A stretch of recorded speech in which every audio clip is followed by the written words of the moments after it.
तो ये सबसे इजी क्वेश्चन करेंगे हम। चिंतनशील अधिगम जो कि एग्ज़ाम में आ भी चुका है और आता है ये एग्ज़ाम में। तो ठीक है, सबसे पहले चिंतनशील अधिगम के साधन के बारे में बताएंगे। और चिंतनशील अधिगम को हम ये भी कह सकते हैं चिंतन के विभिन्न साधन। ठीक है, तो ये एक ही है। तो या बोलो चिंतन के विभिन्न साधन या चिंतनशील अधिगम के साधन। ठीक है, दोनों एक ही है, तो हमें बताने हैं। तो जनरल राइटिंग आता है। जनरल राइटिंग क्या है?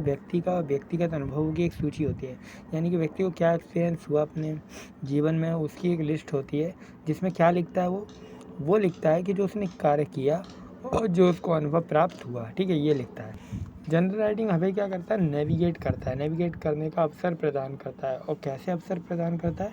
विचारों तथा लेखन नीतियों के माध्यम से करता है। ठीक है, और इसके लाभ क्या? लाभ यही है कि कक्षा और शिक्षक यानी क्लास और टीचर के आधार पर कक्षा पत्रिका बुक्स को बांटा जा सकता है ना। और लेखन के बारे में अधिक कॉन्फिडेंस बनाती है, आत्मविश्वासी बना देती है हमें।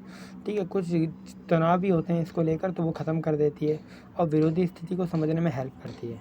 फिर आता है ब्लॉगिंग। ब्लॉगिंग यही होती है कि जब हम क्या करते हैं, जर्नल पद्धति के रूप में ही देखा जाता है इसको। इसमें क्या है, किसी के लिखित विचारों को क्या रिकॉर्ड किया जाता है और सारे पब्लिक प्लेस में क्या करें उसको साझा यानी शेयर किया जाता है दूसरों के सामने। ठीक है, पहले के प्रारंभिक दिनों में यानी शिक्षा में ब्लॉगिंग अगर शिक्षा में देखा जाए तो पहले के दिनों में क्या था कि विचार और अनुभव को साझा करना ही था इसके अंदर शामिल, है ना। यही इंक्लूड था, बस विचार और अनुभव यही सब शेयर करना शामिल था। लेकिन बाद में क्या हुआ, अन्य शिक्षकों ने पारंपरिक शिक्षकों की तुलना में ब्लॉगिंग लेखन का उपयोग किया है अपने शिक्षण में नयापन लाने के लिए, है ना। कि कैसे अच्छे से भाई शिक्षा में कुछ नया होना चाहिए ना, ये कहीं पुरानी शिक्षा पढ़ाए जा रहे हैं तो ब्लॉगिंग की जा रही है। तो एक नई शिक्षा लेने के लिए, नयापन लाने के लिए क्या करते हैं, वो व्लॉगिंग का उपयोग कर रहे हैं। अब व्लॉग देखो, व्लॉगिंग यानी व्लॉग्स। तो व्लॉग के लिए क्या करते हैं, जो लिखा जाता है उसमें जो छात्र ने सीखा है उसे व्यक्त करना यानी एक्सप्लेन करना सीखता है। यानी पहले तो ब्लॉग के लिए लेखन लिखा हमने। ठीक है, अब लेखन से उसका फ़ायदा क्या होगा? फ़ायदा ये होगा कि व्यक्ति क्या करेगा कि छात्र ने जो सीखा है उसको क्या एक्सप्लेन करना सीख जाएगा वो। ठीक है, पहले लिखने से ज़्यादा अच्छा रहता है जब हम लिखते हैं, किसी चीज़ को रिकॉर्ड कर लेते हैं, उसके बाद क्या होता है अच्छे से हम साझा कर पाते हैं। जो कुछ छात्र ने पढ़ा है उसे व्लॉग के माध्यम से पब्लिक प्लेस तक पहुंचाया जाता है। ठीक है, तो वो लोग क्या करते हैं, फिर लोग उसको पढ़ते हैं, पढ़ के समर्थन प्रदान करते हैं, उससे छात्रों की जागरूकता बढ़ती है, छात्रों के लेखन में सुधार हेतु इसे उपयोग किया जाता है। यानी कि लाभ इसका ये भी है कि छात्रों के लेखन में सुधार, उनकी राइटिंग में सुधार कैसे किया जाए, इसलिए भी इसको किया जाता है। दृश्य श्रव्य, देखना तथा सुनना दोनों ही चिंतनशील विकास के लिए एक महत्वपूर्ण चीज़ है।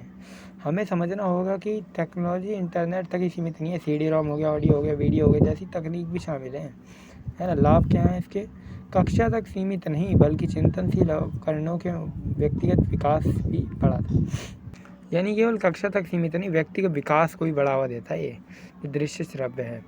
देखने और सुनने से व्यक्ति अपने व्यक्तिगत विकास को बढ़ा सकता है ना। देखेगा तो सीखेगा और सुनेगा तो भी सीखेगा। लाभ क्या है? किसी भी समूह की रिकॉर्डिंग सुन सकता है, बना सकता है ना। फ़ोन से बना सकता है, लैपटॉप से बना सकता है। छात्रों को अपने कार्यों में के बारे में अधिक सोचने पर मजबूर कर देता है ना, कि अपने काम के बारे में सोचो, ये सोचने पर ही मदद करते हैं, ये क्या मजबूर करता है लोगों को। तो अब ये प्रगति की निगरानी मूल्यांकन के लिए भी उपयोग किया जाता है चिंतन का। डिजिटल उपकरणों से विद्यार्थी शिक्षक दोनों की प्रगति के बारे में अधिक जागरूकता दी। ठीक है, उसके कामों में प्रगति की निगरानी में सक्षम बनाया है। ये समझ नहीं आ पाए, ये वाला समझते हैं।